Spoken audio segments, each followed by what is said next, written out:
Well, we are very grateful that you're here and we actually got this time scheduled. I'm just going to let you real quick introduce yourselves and say what your role is, and then we'll get going. Kate, So, I'll let you start. yeah, I was going to say, Kate, why don't you go ahead and start? Oh, wait, you know what? You have to start. I have to start. Yeah. But Yeah. okay, so number one, we don't do the chat, but if you have a question, put it in Q&A. And I'm going to be monitoring that and trying to get to it. I'm going to try to get to your questions. Some of the questions you ask might already be somewhere in here, so I'm not ignoring you. I might just be coming back to that. And yeah, I'll make sure that I hop on here and say hi to Allie everybody keeps when us you're on on. track. She's so As best good. I can. Your podcast mom. Also, we did not plan this. Yes. We understand that 4th of July is coming. No, we But walk in, we go, hey! Usually we're both wearing white, we're both yeah, wearing black, or she'll wear a shirt that I literally just changed out of that was yeah. almost exactly the same. So it So happens here we almost are. every time. And Here my we are, son goes, "Oh, look, it's Where's Waldo in Little House House on on the the Prairie, because Prairie." this is a dress. I'm like, you know what? Okay, Yeah, so okay, back on track. Here we yes. go. All right, Kate, will you go ahead and introduce yourself? Happily. Thanks for having us. So I'm Kate Buhrmaster.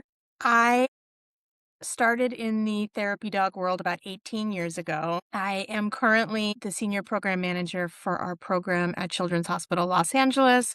But with Michelle, I also have experience as a therapy dog team evaluator, as an AKC CGC and tricks evaluator, as a member of some of the international and national groups that are defining policy and processes for therapy dog organization. And so very, very happy to talk therapy dogs with like-minded people. And when you say you got your start, I'm I'm so curious, and I know that we want to like get into like the meat of the whole program, but can you give us a bird's eye overview of how you ended up? Because it seems to me an unusual path to end up being the program manager for Children's Hospital of Los Angeles Therapy Dog Program. It's it's definitely something that has grown as I have grown, but I think my journey is very typical, actually, the beginning part of it anyways. I had a wonderful dog, and I thought she's just too wonderful to keep to myself. And she was the kind of dog who we'd walk down the sidewalk and someone would make eye contact with her and she'd just sit and invite them to come say hello. And one day, shortly after I'd moved to Los Angeles, someone saw that happen and said, "Have you ever thought about doing therapy dog work with her?" And I said, "Actually, I have, but I'm new here and I don't know anything. But I also don't have any reason not to go check it out and see." And we did. We got accredited.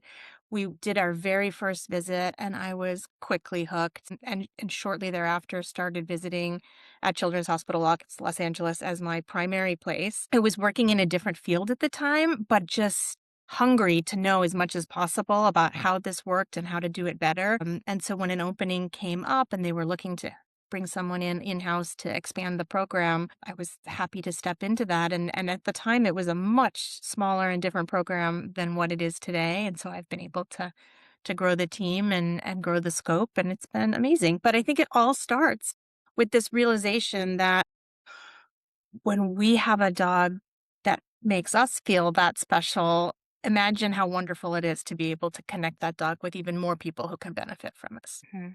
Absolutely. Michelle, will you introduce yourself? Yes, I'm Michelle Miller. I'm a coordinator for the program at Children's Hospital. Funny thing is the way I got into it was also very similar, where I have Buffy, who you just saw pop her head. She's the one with the sugar face. She is almost 14 now, but in 2014, I got a puppy. And I'll go a little further back, that I worked at a German Shepherd rescue, walking dogs and stuff before I could get a dog. And I thought I might do that. And I ended up going with a golden and getting her from a great breeder. But I felt guilty because I had this great dog and I'm like, I need to pay it forward. I didn't rescue her.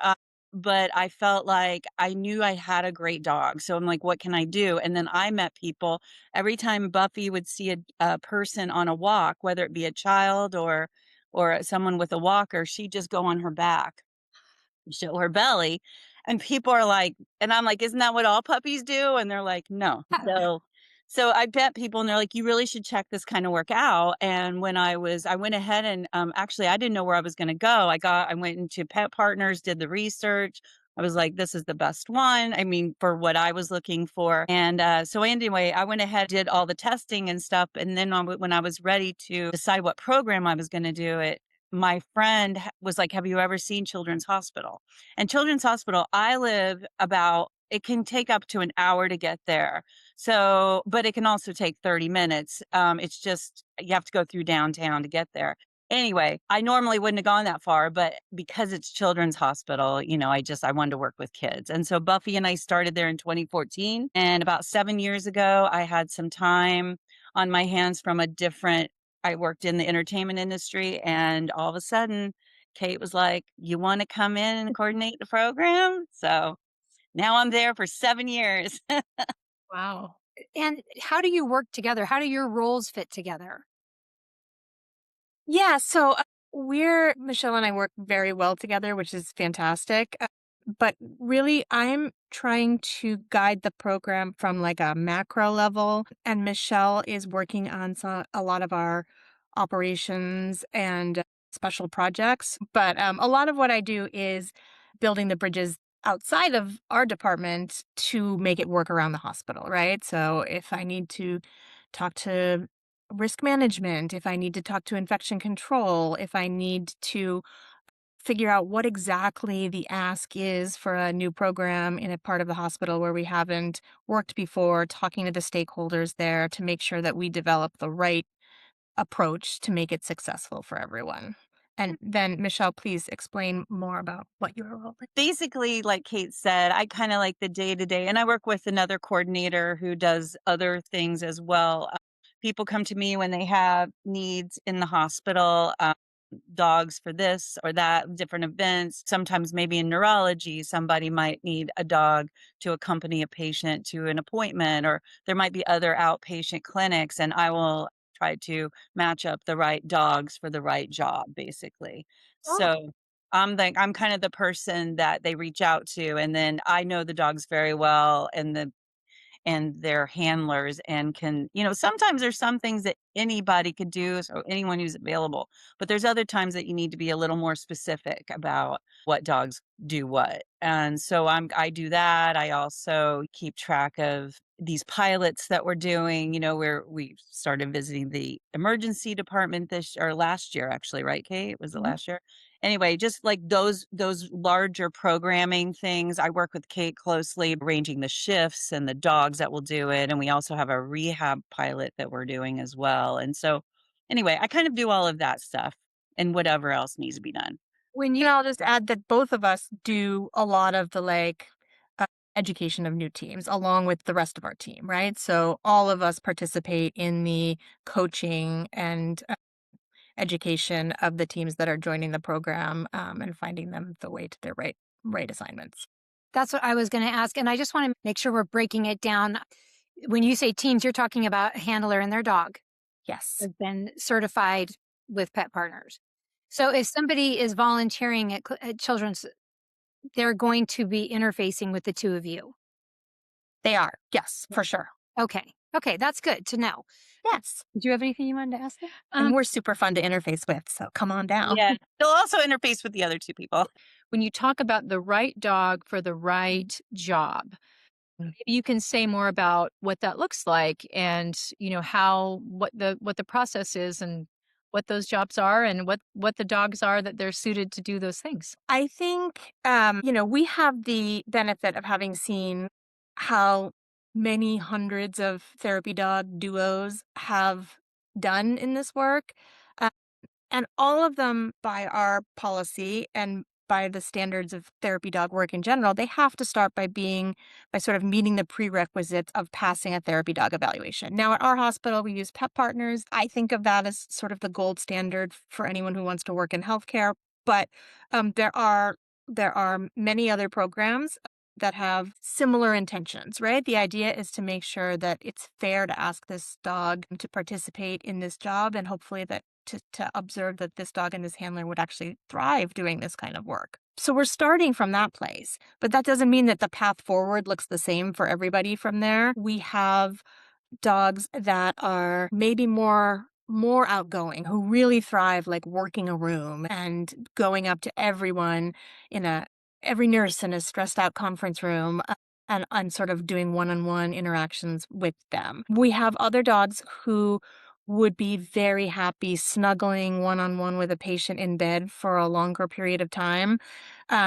And so the best thing for everyone is if we can match that, the first dog to the first assignment and the second dog to the second assignment, and then all of our assignments sort of break down on that spectrum somewhere. And so we try to be thoughtful. Our goal is to equip every team with the skills to do well across as many environments as they can, but also to be aware that if a dog is older and maybe doesn't want to get up on the beds, maybe there are things that they can do uh, that are more physically comfortable and therefore more rewarding to that dog.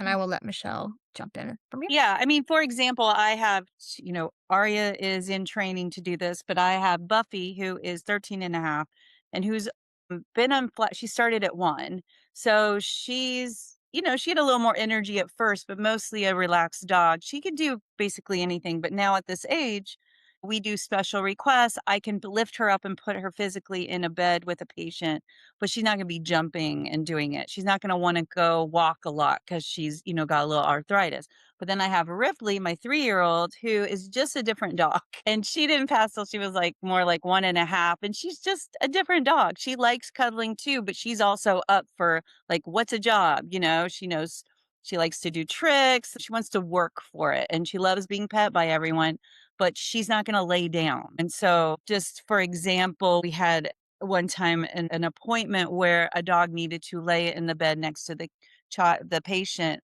while some things were done. And so Buffy's really good at laying there for a long time and not moving. Mm. Ripley would not have been able to do that because she's too young and she probably would have lasted 15 minutes. So anyway, like Kate said, it's the Yeah. fit. It's sometimes it's age, sometimes it's just the personality of the dog. There's all kinds of different things. We've had people who tried rehab and was like, you know what, I don't think it's right for my dog. So they do other things, or maybe the emergency department is just too hectic. So we try to, like Kate said, we try to match, and it just depends on the dog. Oh, I have so many questions. So I think let's just break down the process so that when we're referring what's happening, people understand the process. So the process, and we'll get into what Pet Partners is and that certification, but for someone that wants to volunteer at Children's, they need to get certification with Pet Partners. That's the bar for entry, correct? That is, but that doesn't mean that they have to have that prior to talking to us. Ah, We can support them from the time they bring a puppy home, right? So they can reach out and say, "Hey, this is something I'm interested in. I just want to be on your radar and on your list." And then we can keep them posted about informational meetings we might be having or opportunities for an evaluation once their dog is older and ready. And we do host evaluations on site at CHLA about once a month. So so there, if children's is where someone wants to be, we can help them get there. We can also, of course, if they've already gone and gotten their certification, work with them from that point. But it's not a prerequisite that they're independently responsible for. We're happy to guide them through the whole process. oh, that's so good. It's Okay, amazing. yeah. And are there opportunities? I know other hospitals allow volunteers that don't have a dog. Are there other ways to plug in and participate if you don't have a dog? So historically, the only volunteers we've had without a dog have been those who previously had a dog and are serving as sort of an advisor or coach to newer teams. But that is likely to be changing. We've got some responsibilities added to our portfolio where there may be options for folks without dogs to support our portfolio of dog therapy services there. Oh, that's great. Okay. So then once they pass and you have the big we passed party, then what is the next thing that somebody is going to experience with children's? So they will pass, and we will tell them that their next step is to come to an orientation. And at the orientation, which is a humans only orientation, we explain sort of the onboarding steps that make them a hospital volunteer, which are different from the steps that make them a pet partners team. So there is some fun stuff about how our program works and what to expect. And then there's also some like hospital volunteerism mandated material, right? You need to understand what is appropriate to say and do and how to respect privacy and how to follow hand hygiene rules, things like that. And then there's a health check and a background check and some additional paperwork. But the whole process it's not as daunting as people might think. It's probably a few hours worth of work that can be done over a 2-week period. So, once you've made it to yay, you passed your evaluation, will help make the rest of it feel like smooth sailing. Okay, so then they do the orientation and all of that onboarding, and then is a visit scheduled with the dog? Is that what? Yeah, so their first day, they'll come in with their dog, and the first day is very much just about exposing the dog to the hospital environment.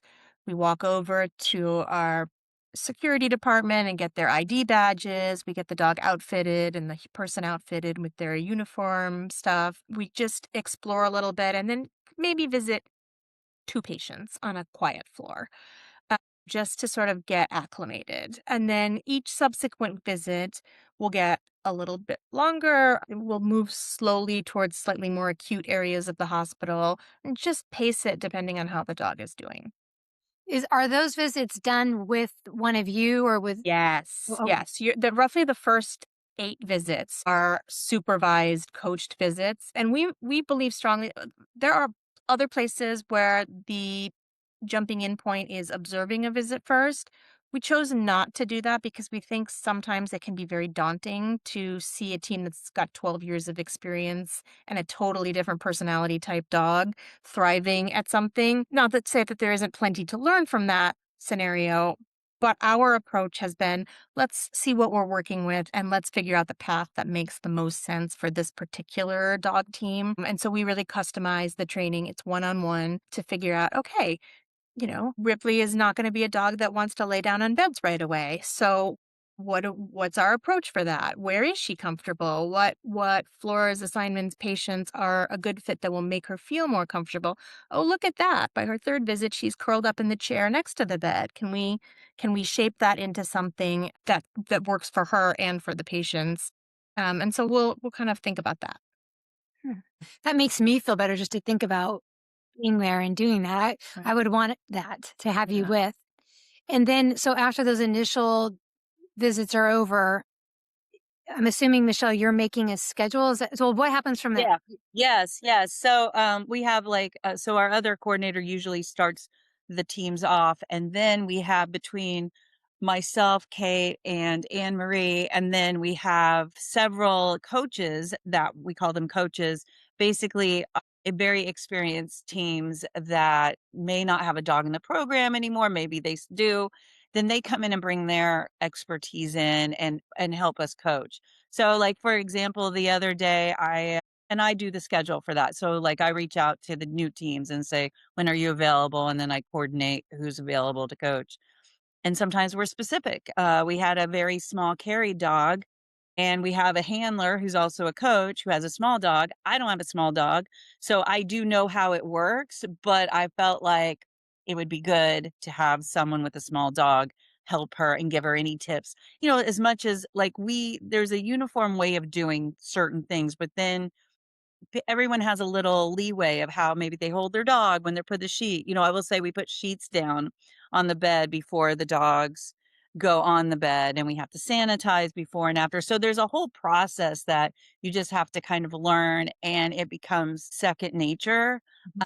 But there are little things, right, Kate, that I feel like a small dog handler can help a small dog handler hold the dog while you're doing the sheets, like certain things like that, and can give them.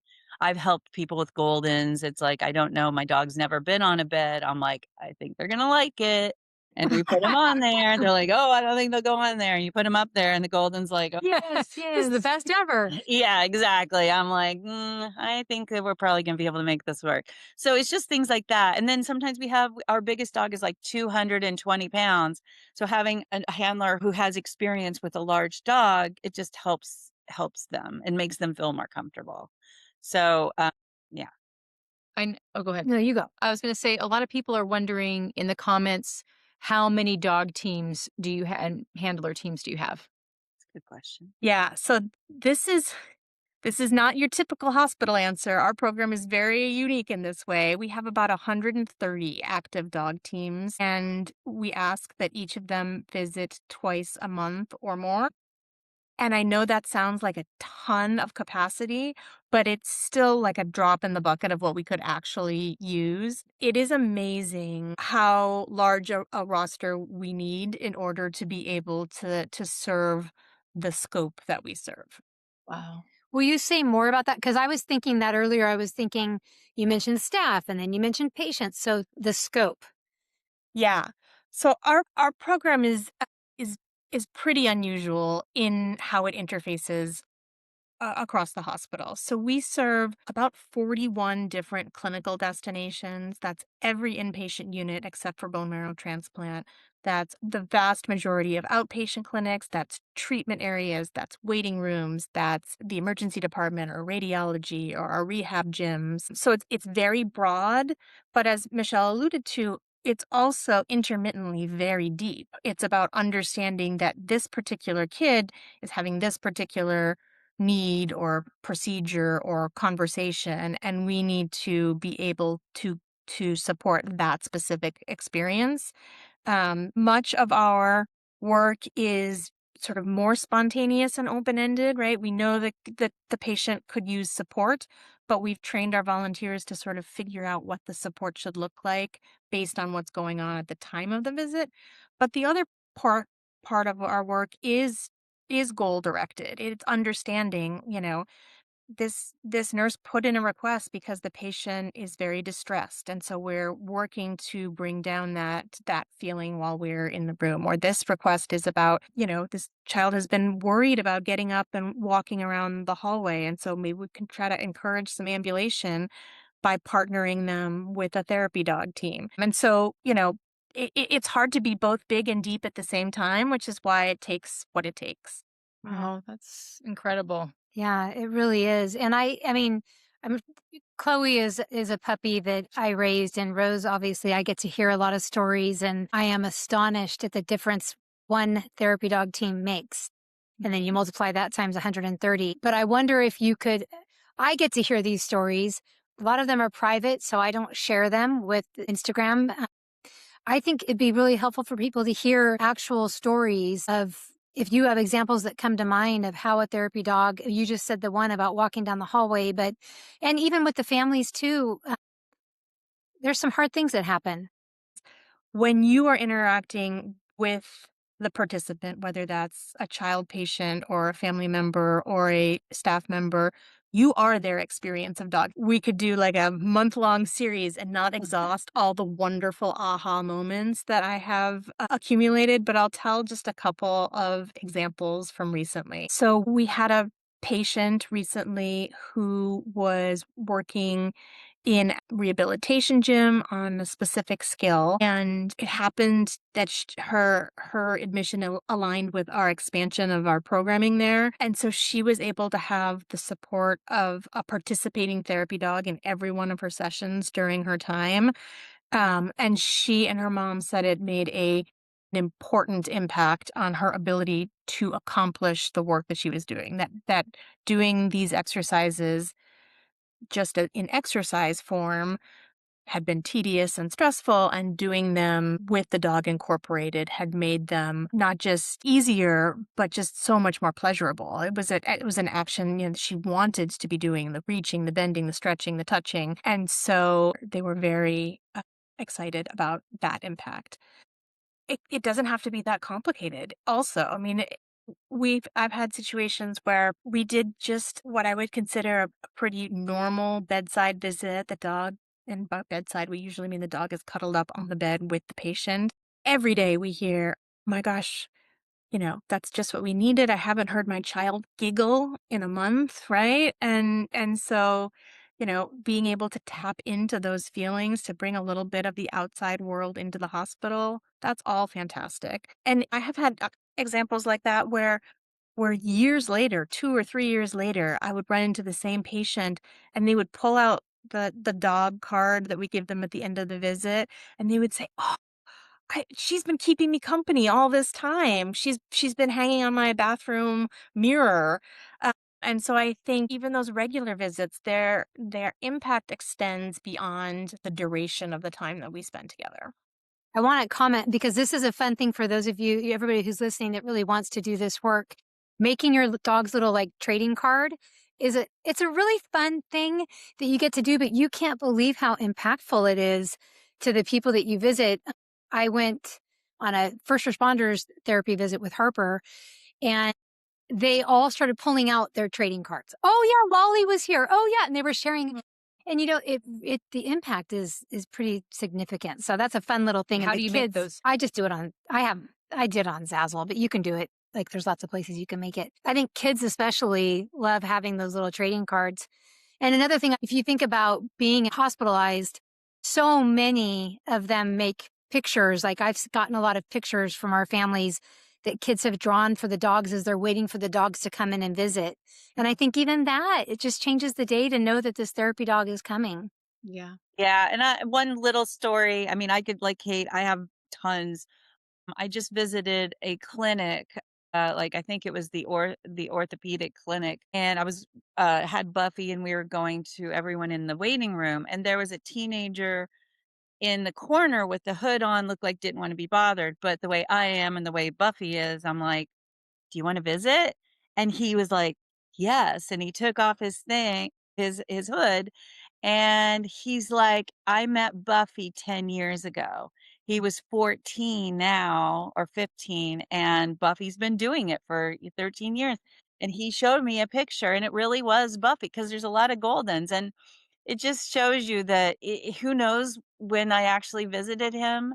And sometimes you do remember a specific family or something, but I, like Kate said, it can be a big moment. It can be a very small moment. I've even had like a family member or a nurse, and I know we have all had this happen where you go in and it's a nice visit and the patient's smiling and petting, and when we leave, they run out and go, "Thank you so much. He hasn't talked like all week," and he was talking to the dog. So little things that as handlers you don't always know unless someone tells you the big difference you make. Wow. And then I'm sure you probably work with your handlers because that's a lot of heavy emotions that you're wading into. There's a lot of grief and a lot of suffering that they're in. I'm just wondering about that aspect of it because I'm sure that that's a key component. We do spend a lot of time, and this is why we work one-on-one with each team to sort of debrief around all the different conversations that we are having and how to think about or approach things as they start having those experiences. I will say that we are overwhelmingly greeted with enthusiasm and gratitude.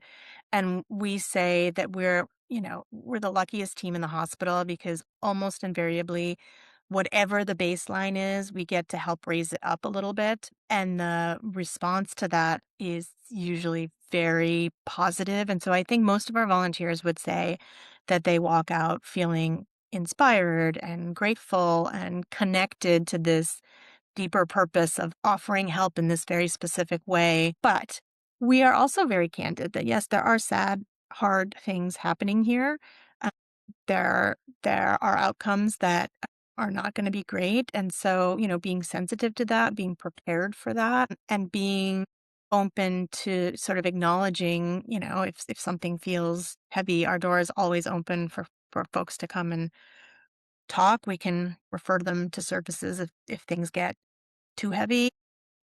That's not our experience, though. We really feel like with the right preparation, uh, people go in and because for most people who are visiting, medical information is sort of shared on a need to know basis, right? So they don't have the full scope of what's happening beyond what the patient and family choose to share, which keeps the focus very much on the here and now, right? And we're just enjoying this moment together. And I think that allows everyone to stay very present in what's actually happening right now. That is So such a good. good point. So good. And really, you're bringing so much relief in that moment. That's what I always tell people when people are like, "How do you do it?" I'm like, "You don't really think about it because you are there with your dog and your focus is on the dog and their focus is on the dog, and hopefully you're the brightest thing that's happened that day." And uh, we had a nurse or a doctor come down and say, "You know what? They don't want any pain meds. They just want a dog. Can you bring a dog up?" And I mean, I'm sure they, who knows what they ended up getting. The fact that that's what they wanted to make themselves feel better, we're going in. And so I agree with Kate. It's like there's a lot going on, but if you're in the now, just like the dogs don't know what's going on. They go in, they might absorb the emotions somewhat, but I don't know. But it's magical actually. Until you see it happen, it's hard to describe, I guess. I think I can that's there were a lot of questions about the science, and I thought, we don't really need to get into the science of it. I mean, that's interesting in and of itself, but it's one of those things where you see it, you see the magic of it. I got a picture from Rose because it won't betray any confidentiality. She sent me a picture of a door, and it basically said, "This patient is having a quiet day, no visitors." And then they had written in their little handwriting, "Except for Chloe," and I was like, "Oh." Like, we don't need any scientific studies to tell us that that dog is bringing joy into that room. absolutely. Yeah. Yeah, we sometimes come upon that on patient doors.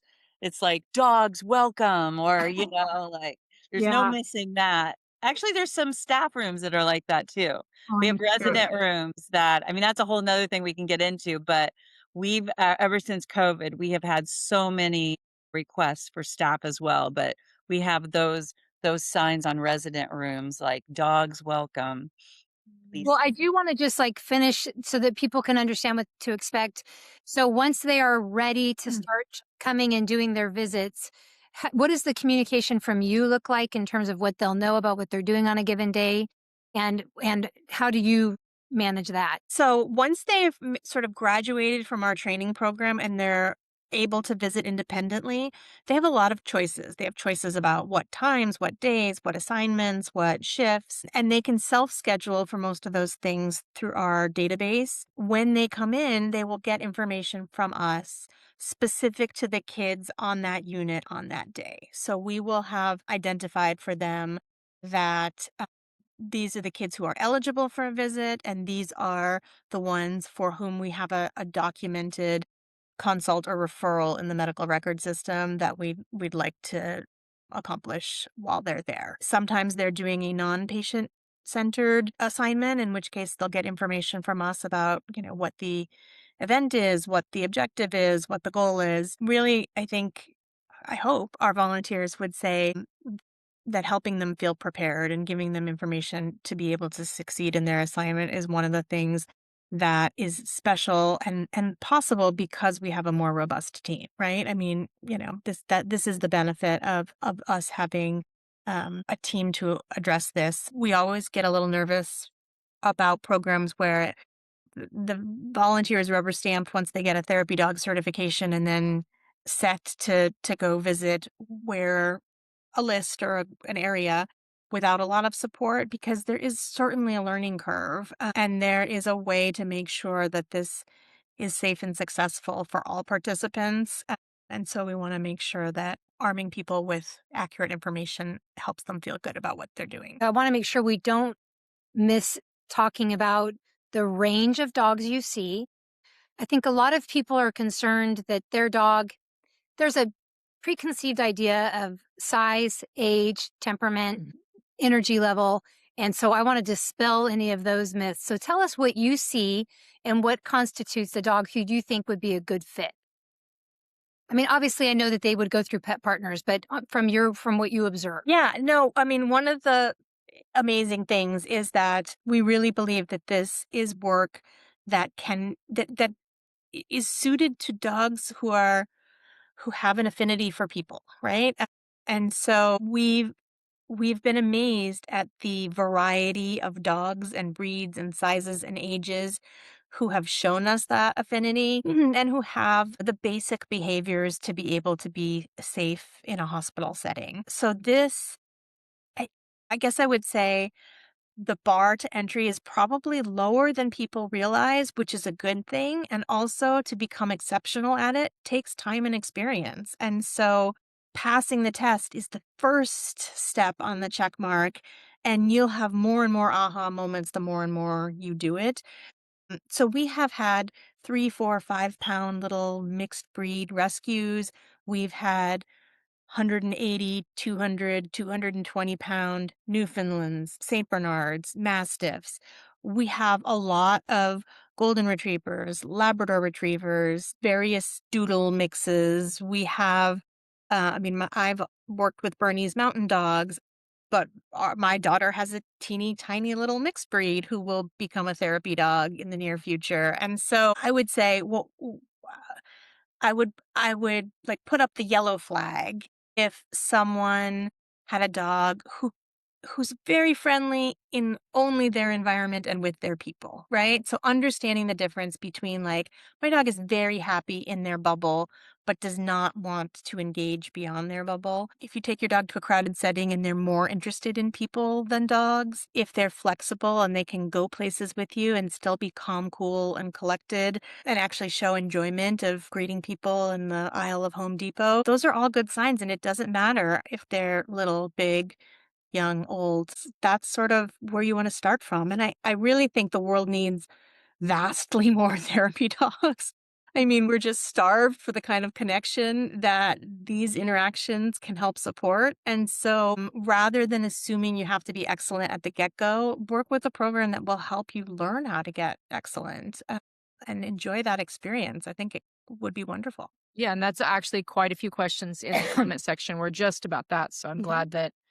glad you answered that. Yeah. Michelle, did you have anything you wanted to add there? I definitely thought that all the therapy dogs were like my dog when I started. But then I realized after coaching that there's just so many ways to do it. I mean, there's obviously a baseline, but Ripley was one that took a lot of training and we got there. It's like she was a jumper. She was like one who's like, I love you so much. I want to jump up and give you a kiss on the face. And so it took a long time. But that's something you can train. Whereas she loves people. If your dog doesn't love people or strange people, then it may not be the right job for your dog at a hospital. And I know you guys did another therapy with like Theo's mom and everyone. And there's other places that might be the right place, but I think they all have the same baseline. I'll just say for what Michelle's referencing. So this is our second in our therapy dog series. That was the first one where we just kind of did a general overview, and you can find that on Substack. The minimum age, though, there is a minimum age requirement, correct? There is a minimum age, 1 year old. The theory being that, we want our dogs to stabilize into who they are enough to evaluate them appropriately. And I will say it's the rare 1 year old who passes at 1 year old, but some dogs are just ready for it at that time. Chloe passed, Buffy passed. But if your dog is 5, it's not too late. If your dog is 9, it's not too late, right? You know, we laugh. We have a volunteer who's been with us almost the entire 25-year history of the program. A and her second dog, she waited and waited to start him because she thought it would be harder than it was, and then he just took to it like a duck to water on visit number 1, um, and so I think, that's why there are therapy dog evaluations, whether it's with us or whether it's with pet partners or whether it's with your local organization or a different national organization. There are people who have more experience looking and seeing what your dog is showing, and how you and your dog work together. Take advantage of their experience. Don't be afraid to give it a go. Go ahead. We have a lot of questions in the comments about how to break into this world. And I know that we've gone over a lot of the basics, and I know that you guys are talking about what's specific for you. And some of the people that are chiming in are saying, I live here and I live there and not really sure. Does Partners or Alliance, did they have lists of hospitals that are looking for that or different things? And I know we covered it a little bit in the other one too, but do you have any recommendations for people of how to start? So I would start first and foremost by working with your dog in some capacity, right? Like do an obedience class or do puppy kindergarten, do something that builds that rapport of working together because that's what you're going to build everything else off of. And then, depending on where you are geographically, think about what are facilities that are realistic for you to try to visit at. If you live 3 hours from here, Children's Hospital Los Angeles is not a realistic facility for you, but there are going to be great places for you nearby. Every facility is a little bit different. And no, there's not a great database of all the facilities and what programs they use. So your best bet is to try to contact the facility and find out what their requirements are. uh, and you'll find sometimes when you talk to your local alliance chapter or your local therapy animal group, they'll have a list of places they serve. Often, if you're looking at a healthcare facility, whether that's a children's hospital, an adult hospital, even in like a assisted living place, you'll probably need to reach out to them directly to find out. As a rule of thumb, in hospitals and healthcare facilities, have to be a little more structured in what they require than, say, a library that allows therapy dogs to visit. And so it's usually not helpful to try to backdoor a situation like that. You want to, just know right up front, like, this hospital accepts Pet Partners and Alliance of Therapy Dogs and only those two organizations. So I will explore those two options. Or this local organization visits at these 6 senior homes, which are all where I was hoping to go anyways. So I can feel comfortable about starting there. Yeah. To add on that, I would say choose, like Kate already said that, but choose kind of what area you're looking for. Like, for example, if you want to, I thought that Buffy and I would start at a library and reading. The kids read to the dogs if they have learning disabilities or there's different programs. But then I was introduced to Children's Hospital and went from there. But like Kate said, I feel like what I should have done is reached out to Children's Hospital and they could have helped me through it. Instead, Right. I did it on my own. So I feel like if you reach out to wherever you're thinking you might be interested, and by the way, you might change your mind, but at least that'll give you the right place. Like if you had gone with this one, Children's Hospital only allows pet partners at the moment. So if you go somewhere else before you come to us, then you're going to still have to go through the pet partners. Do you see what I'm saying? So figure out kind of where you want to go. And I visited at a retirement home with Buffy, and I just reached out to them. I was already a pet partner and I reached out and said, "Are you interested in this?" And they're like, "Sure. Okay." And so we started visiting, and then when we were finished visiting, because I got more involved, I started working at Children's Hospital. They said, "Well, do you know where we can get another therapy dog?" So some places don't even know that they want them. So that's you can do that and then choose whatever certification works for you. And regardless, I think it's very valuable to go on the Pet Partners website and it's a really fantastic website and just see what the process is if it were Pet Partners and to print out what is required to pass Canine Good Citizen on the AKC website and then be working towards those things because Yeah. every therapy program certification is going to have the elements from Canine Good Citizen. That's sort of baseline for all of them. Exactly. Yeah, and I would just add to all of this, it's not going to be an option for everybody because you may live somewhere where you only have one or two options of where to go. But if you have a choice to choose between a more grassroots opportunity or a more structured opportunity for a first-time therapy dog team, I really would encourage you to look for something that has structure, training, support. Because, like I said, it is a learning curve. You're not going to know how to do everything on day one. And so to walk into a place where they also don't know what you're supposed to be doing or how to help Yeah. you can be very daunting. And I think that can make the situation feel more stressful than it needs to be. So if that is a choice, I would recommend that. Yes. Okay. I second that. I wanted to ask, oh boy, we're really close. Michelle, you're on Goldie number 3. So are you doing anything different with Arya than you did with the other two that you learned by raising the two of them with an eye towards Yeah, that's a good question. Buffy was my first, so I went right by the book. I did. I read lots of books. Your book wasn't out yet, but 'cause but yeah, I mean Buffy I did very like I went to training. I got help. Like I obviously uh, I this place that I go to, I did some like because she was my first dog, I did some private and then group classes. And then with Ripley, I decided to do outdoor. I think I did one puppy class inside. Then I did a lot of outdoor. But with Aria, I feel like I went back to the place that I took Buffy originally. And when I'm not with her, I wanted them to reinforce some of the basics.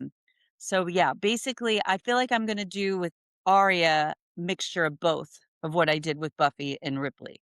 We will do some of the outdoor obedience classes that I think are really important, but I'm going to wait until she's a little bit older and more structured in her training because I think you lose, at least my dogs, you lost a little bit of like all of a sudden the other day I was like, Ripley, touch.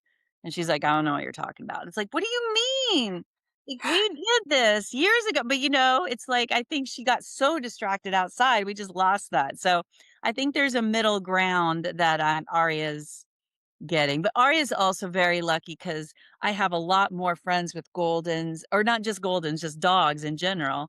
And she is very well socialized, where Buffy, I had to really kind of search for things to do with her. Okay, and then I don't want to forget to ask either, how can people support your program? Because like we just had walk and play, but tell us real quick how we can be supportive of the children's program. Yeah, so the program at CHLA is called the Amerman Family Foundation Dog Therapy Program, but you can also find it by Googling CHLA Dog Therapy. And it's an entirely philanthropically funded program, right? There is no institutional or insurance related funding that comes to this support. It is funded by people who get the mission and wants to help. So that's one way. You can also go to our website and reach out if you're interested in potentially becoming a volunteer with or without a dog. There's a form on there that you can let us know about. And then, just if you have a question that's outside of either of those two things, feel free to reach out to us and ask away. I think we've both really enjoyed reaching a point where we are able to mentor other programs and people who are getting into this for the first time. So happy to be a resource. Okay. So Listen, I can't thank you enough. I mean, I learned a ton, and too. I'm really excited about all of the teams that will come out of the information that you generously shared. So thanks for being with us. Appreciate it. Yeah. Oh, thanks for Thank having you. us. Bye, We'll Jupiter. test at one, right? Jupiter. Go, Aria!